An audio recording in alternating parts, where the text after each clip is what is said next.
മുരാരി ബാബുവിന്റെ ജാമ്യ ഹർജി ഹൈക്കോടതി തള്ളി എന്നതാണ്. കട്ടിളപ്പാളി കേസിൽ എൻ വാസുവിന്റെ ജാമ്യവും കോടതി തള്ളിയിട്ടുണ്ട്.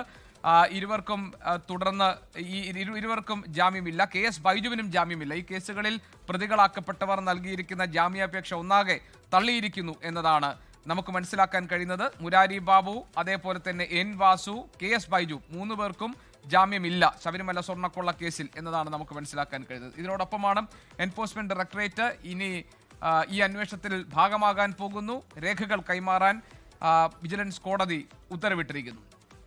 നമ്മളോടൊപ്പം വിഷ്ണു സുരേഷ് ഉണ്ട്. വിഷ്ണു, ഈ ശബരിമല സ്വർണ്ണക്കൊള്ള കേസിൽ അഡ്മിനിസ്ട്രേറ്റീവ് ഓഫീസറായിരുന്ന മുരാരി ബാബു, അവിടെ doctor N Vasu, KS Baiju, ഇവർക്കാർക്കും തന്നെ കോടതി ജാമ്യം നൽകിയിട്ടില്ല എന്നാണ് മനസ്സിലാക്കുന്നത്. വിഷ്ണു, എന്തൊക്കെയാണ് കോടതി പറഞ്ഞത്? എനിക്ക് ഉത്തരവിന്റെ വിശദാംശങ്ങൾ പുറത്തു വന്നിട്ടില്ല. കഴിഞ്ഞ 2 സിറ്റിംഗുകളിലായി ഈ ജാമ്യാപേക്ഷയിന്മേൽ വിശദമായ വാദം കേട്ടിരുന്നു. സംസ്ഥാന സർക്കാരിന്റെയും അതോടൊപ്പം തന്നെ പ്രതിഭാഗത്തിന് പറയാനുള്ള കാര്യങ്ങളും പറഞ്ഞിരുന്നു. എൻ വാസു അടക്കമുള്ള ആളുകൾ പ്രായത്തെ ചൂണ്ടിക്കാണിച്ചിരുന്നു. 75 വയസ്സായി ഇത്രയും ദിവസം ജയിലിൽ കിടക്കുന്നു, തനിക്ക് ഇതുമായി ഒരു ബന്ധവുമില്ല എന്നാണ് എൻ വാസു പറഞ്ഞത്. മുരാരി ബാബു ആകട്ടെ ദേവസ്വം ബോർഡിന്റെ നിർദ്ദേശപ്രകാരം ജോലി ചെയ്യുക മാത്രമാണ് താൻ ചെയ്തത്.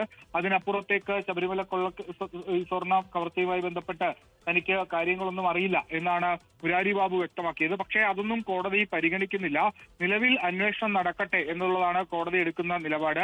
മുരാരി ബാബു 2 കേസിലും, കട്ടിളപ്പാളി കേസിലും അതോടൊപ്പം തന്നെ ദ്വാരപാലക സ്വർണ്ണപ്പാളി കേസിലും ജാമ്യാപേക്ഷയുമായി ഹൈക്കോടതി സമീപിച്ചിരുന്നു. എൻ വാസു ആകട്ടെ കട്ടിളപ്പാളി കേസിൽ മാത്രമാണ് സമീപിച്ചത്. KS ബൈജുവും ഈ കേസിലെ പ്രധാനപ്പെട്ട പ്രതിയാണ്. അദ്ദേഹം 2 കേസിലും ഹൈക്കോടതിയെ സമീപിച്ചിട്ടുണ്ടായിരുന്നു. ഇപ്പോൾ ജസ്റ്റിസ് A ബദറുദ്ദീന്റെ ബെഞ്ചാണ് 3 പേരുടെയും ജാമ്യ ഹർജി തള്ളിയിരിക്കുന്നത്. അതിന്റെ ഉത്തരവ് പുറത്തുവരുന്ന ശേഷമായിരിക്കും ഒരു വിശദാംശങ്ങൾ ഉണ്ടാകുക. നേരത്തെ ഇതേ ബെഞ്ച് തന്നെ ജയശ്രീയുടെയും അതോടൊപ്പം തന്നെ ശ്രീകുമാറിന്റെയും മുൻകൂർ ജാമ്യാപേക്ഷ തള്ളിയിരുന്നു. അന്ന് കോടതിയുടെ ഉത്തരവിൽ വളരെ ഗുരുതരമായ പരാമർശങ്ങളുണ്ട്. ഇതിന്റെ ഗൂഢാലോചന, മുഖ്യ കോൺസ്പിറേറ്റേഴ്സ് ആയിരിക്കുന്ന ആളുകൾ, ഉന്നത സ്ഥാനത്തിരിക്കുന്ന ആളുകളാണ്, അതിലേക്ക് അന്വേഷണം പോകണം, ഇടയ്ക്കിടയിൽ മാത്രം അന്വേഷണം നിൽക്കരുത് എന്ന് കോടതി വ്യക്തമാക്കിയിരുന്നു. ഒരുപക്ഷെ ഇവരുടെ ജാമ്യാപേക്ഷ റദ്ദ് ചെയ്ത് നിരസിച്ചുകൊണ്ടുള്ള ഉത്തരവിലും അത്തരത്തിലുള്ള പരാമർശങ്ങൾ പ്രതീക്ഷിക്കുന്നുണ്ട്.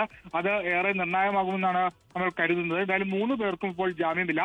എൻ വാസുവിനും മുരാരി ബാബുവിനും KS ബൈജുവിനും ജാമ്യമില്ല. GK. ശരി, എൻ വാസു, KS ബൈജു, മുരാരി ബാബു, 3 പേർക്കും ശബരിമല സ്വർണ്ണക്കൊള്ള കേസുമായി ബന്ധപ്പെട്ട അവരുടെ ജാമ്യാപേക്ഷ കോടതി തള്ളിയിരിക്കുന്നു. അതിന്റെ വിശദാംശങ്ങളാണ് ഇപ്പോൾ വിഷ്ണു സുരേഷ് നൽകിയത്. അതോടൊപ്പം തന്നെ ഈ കേസ് അന്വേഷിക്കാൻ എൻഫോഴ്സ്മെന്റ് ഡയറക്ടറേറ്റ് കൂടി എത്തുന്നു. ED ആവശ്യപ്പെട്ട രേഖകൾ കൈമാറാൻ വിജിലൻസ് കോടതി ഉത്തരവിട്ടിരിക്കുന്നു. അതിന്റെ വിശദാംശങ്ങളാണ് അല്പം മുൻപ് അരുൺരാജ് നൽകിയത്. ലോകത്തെവിടെയായാലും ഏത് സമയത്തും 24 വാർത്തകളും ഓഗ്മെന്റഡ് റിയാലിറ്റി പാക്കേജുകളും എക്സ്പ്ലെയിനറുകളും വിശദമായി കാണാൻ ഞങ്ങളുടെ YouTube ചാനൽ നിങ്ങൾക്ക് സബ്സ്ക്രൈബ് ചെയ്യാം.